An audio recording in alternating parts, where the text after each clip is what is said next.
Interaksi seluruh komponen ekosistem bumi pada awalnya merupakan hubungan yang selaras, seimbang dan serasi, satu nafas, satu jiwa, dan dipenuhi nilai respek antar sesama makhluk hidup, juga dengan lingkungannya yang harmonis.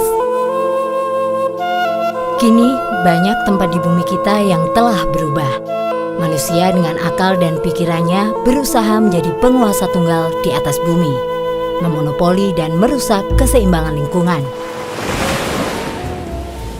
Namun dari ironi dinamika perubahan ekosistem tersebut, terdapat satu dari sedikit alam Indonesia yang masih terjaga kealamiannya. Ialah Taman Nasional Ujung Kulon. Terletak di ujung barat Pulau Jawa dan berjarak kurang lebih 300 km dari ibu kota Indonesia, Jakarta. Tanpa campur tangan manusia, ekosistem Taman Nasional Ujung Kulon masih sangat terjaga. Seiring berjalannya waktu, pada tahun 1820, keanekaragaman tumbuhan dan satwa di Taman Nasional Ujung Kulon mulai dikenal oleh para pakar botani Belanda dan Inggris. Salah satu satwa liar yang terkenal yang hidup di kawasan ini adalah badak berjula satu, Rhinoceros sondaicus. Diperkirakan populasi dari badak Jawa saat ini hanya berkisar 50 hingga 60 ekor. Badak Jawa adalah salah satu dari 10 jenis satwa yang ada di dunia ini yang paling terancam punah.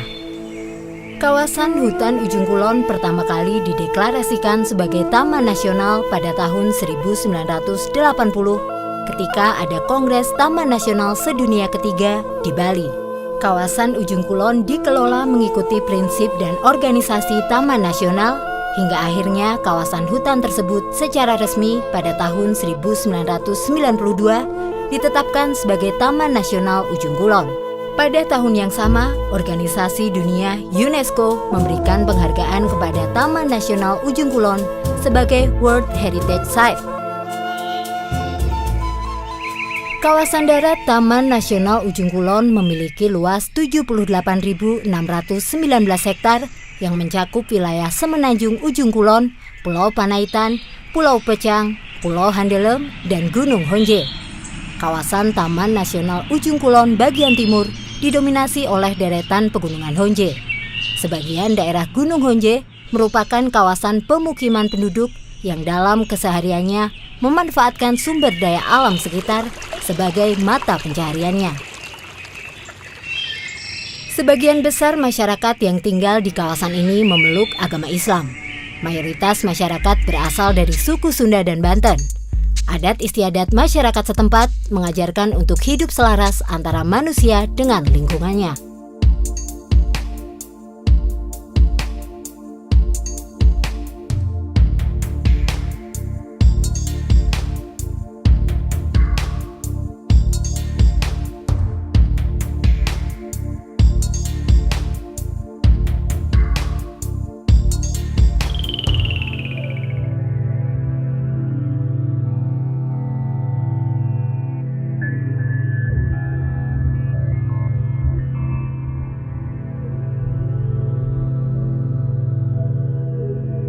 Dengan statusnya yang sangat kritis, badak Jawa merupakan mamalia terlangka di bumi. Kawasan Semenanjung Ujung Kulon saat ini merupakan habitat terpenting dari badak Jawa. Kawasan ini juga merupakan satu-satunya tempat di bumi di mana badak Jawa mampu berkembang biak secara alami pada 2 dekade terakhir ini, berkat hutan hujan dataran rendah, padang rumput, dan mangrove yang terdapat di kawasan ini.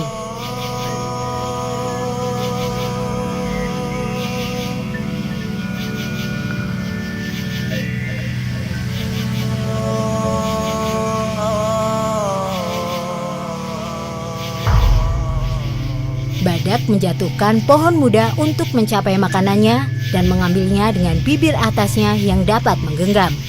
Badak Jawa diperkirakan mengkonsumsi 50 kg makanan per hari. Seperti badak Sumatera, badak ini juga memerlukan garam untuk makanannya.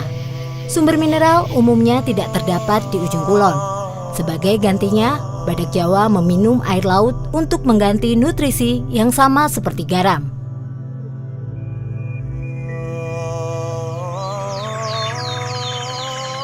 Semenanjung Ujung Kulon terdiri dari hutan pasang surut yang diwakili oleh tanaman nipah. Nipah merupakan fosil dari serbuk sari palma yang diketahui telah terbentuk sekitar 70 juta tahun silam. Selain itu, juga terdapat hutan hujan tropika dataran rendah dan hutan bakau. Ekosistem yang ada di wilayah ini masih terjaga dan sangat alami. Komponen-komponen faktor abiotik dan faktor biotik berperan sesuai dengan kondisi keseimbangannya masing-masing. Hal tersebut tidak lepas dari peran aktif Balai Taman Nasional Ujung Kulon dan masyarakat setempat dalam meningkatkan upaya perlindungan hutan dan sekaligus memantapkan pengelolaan konservasi sumber daya alam hayati dan ekosistemnya. Di Semenanjung Ujung Kulon terdapat padang pengembalaan Cidaon seluas 9 hektar. Ini adalah salah satu di samping padang pengembalaan lainnya di Taman Nasional Ujung Kulon, yaitu Kalejetan, Cibunar, Nyiur, dan Cigenter. Padang ini menjadi tempat berkumpulnya banteng dan burung merak hijau untuk mencari makan dan berjemur. Di kawasan ini terdapat aneka biji-bijian, pucuk rumput, dan dedaunan yang merupakan pakan dari burung merak hijau. Pada musim kawin, merak jantan memamerkan bulu ekornya di depan burung betina untuk menarik perhatian sang betina. Salah satu kawasan pulau yang ada di Taman Nasional Ujung Kulon adalah Kepulauan Handelem. Kepulauan ini terdiri dari Pulau Handelem Besar, Pulau Handelem Kecil, Pulau Kalong, Pulau Boboko, dan Pulau Rengit. Sepanjang pesisir Kepulauan Handelem dipenuhi oleh hutan bakau. Hutan ini ditumbuhi pohon cantigi yang tumbuh di sepanjang pantai. Ekosistem hutan bakau bersifat khas. Hal ini disebabkan karena adanya pelumpuran yang mengakibatkan kurangnya aerasi tanah, salinitas tanahnya yang tinggi, serta mengalami daur pengenangan oleh pasang surut air laut. Akar mangrove juga terlihat di pantai Pulau Handelem. Akar ini menjalar ke atas dan biasa disebut akar nafas. Memasuki hutan hujan tropis, terdapat beraneka ragam flora, salah satunya adalah pohon nyamplung. Pohon besar ini berbuah kecil-kecil dan merupakan makanan bagi burung-burung di kawasan tersebut. Selain itu, terdapat jamur Ganoderma yang tumbuh pada pohon yang telah mati. Jamur jenis ini dapat digunakan sebagai obat berbagai macam penyakit. Di pulau ini terdapat juga penginapan yang diperuntukkan untuk para turis dan para peneliti. Hutan mangrove yang terdapat di wilayah ini, terutama di wilayah Cikabembem, merupakan lokasi terbaik untuk pengamatan mangrove beserta kehidupan liarnya.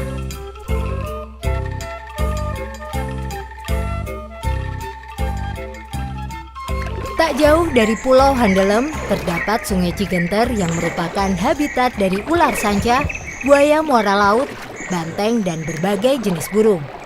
Untuk menyusuri kawasan ini hanya bisa menggunakan perahu kano. Aliran sungai yang tenang ditambah dengan banyaknya kicauan burung semakin membuat suasana sungai ini semakin liar namun alami. Karena banyaknya ketersediaan air di sungai ini, maka tidak heran terdapat banyak ular sanca di ranting pohon sepanjang sungai ini. Sungai Cigenter membelah sejauh 3 km ke dalam hutan Cigenter yang merupakan habitat utama badak Jawa.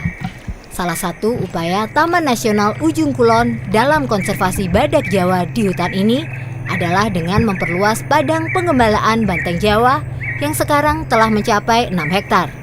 Langkah ini digunakan untuk mengurangi kompetisi memperebutkan lahan dan makanan antara banteng dengan badak Jawa.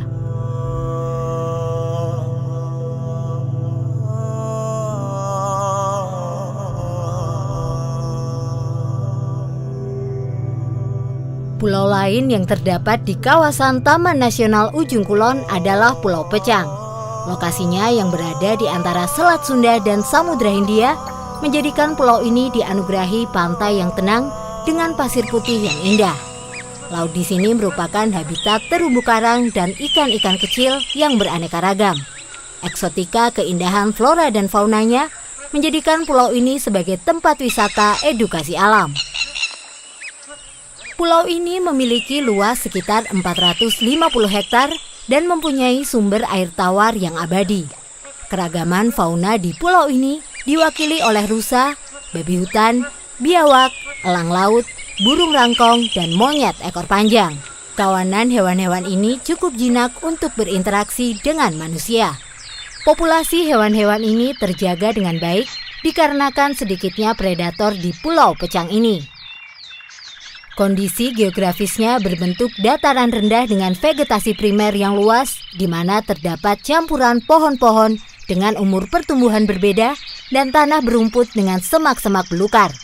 Karena hal itulah, pulau ini menjadi surga bagi hewan-hewan tersebut. Pada tahun 1883, sebagaimana hampir semua kawasan Ujung Kulon, Pulau Pecang juga tidak luput dari hantaman tsunami akibat letusan Gunung Krakatau. Hampir tidak ada flora dan fauna yang tersisa akibat dampak dari tsunami tersebut. Hutan di Pulau Pecang telah mengalami sebuah suksesi sempurna.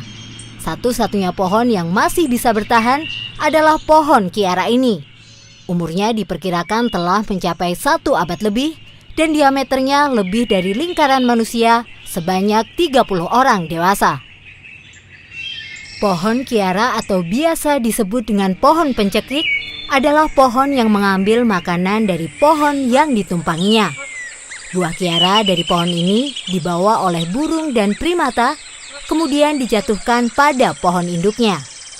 Seiring berjalannya waktu, biji buah kiara ini tumbuh di batang pohon di mana ia berada. Pohon kiara memiliki akar yang menjalar dari atas ke bawah sampai menyentuh tanah, yang nantinya akar tersebut akan terus membesar dan pada akhirnya pohon induknya akan mati dan habis tergantikan oleh pohon kiara.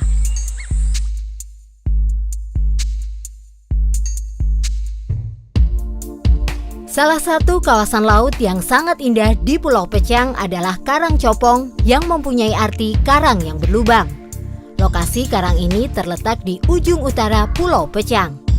Karang ini telah mati yang terbentuk karena karang terkikis terus-menerus akibat hempasan gelombang ombak dari Samudra Hindia, sehingga menyebabkan karang ini berlubang secara alami.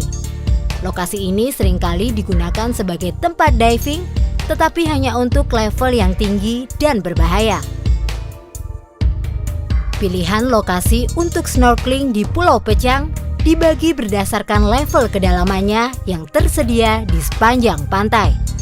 Untuk menyelam dengan alat selam, lokasinya terdapat di laut bagian barat Pulau Pecang. Jenis ikan yang sering ditemui di laut Pulau Pecang adalah ikan kupu-kupu, ikan bidadari, ikan badut, ikan singa, dan ikan kakak tua. Kondisi terumbu karang ini masih terjaga sangat alami dengan dikelola secara intensif oleh Taman Nasional Ujung Kulon. Pada titik ujung paling barat dari Pulau Jawa, terdapat sebuah menara mercusuar yang difungsikan sebagai penunjuk arah. Kawasan ini dinamakan Tanjung Layar yang merupakan jalan masuk dari Samudra Hindia ke Selat Sunda. Dahulu kala, pemerintah Hindia Belanda merencanakan membangun sebuah pelabuhan laut di kawasan ini. Namun karena wabah malaria, rencana itu urung dilakukan. Hingga akhirnya, sampai saat ini, lokasi ini masih terjaga sangat alami. Alam dan manusia sampai kapanpun tidak dapat dipisahkan. Masing-masing memiliki peran dan fungsinya tersendiri. Manusia seharusnya hidup bersinergi dengan alam dan menciptakan hubungan mutualisme antar keduanya, sehingga keberlangsungan hidup keduanya dapat terjaga dengan harmonis dan penuh dengan nilai respek.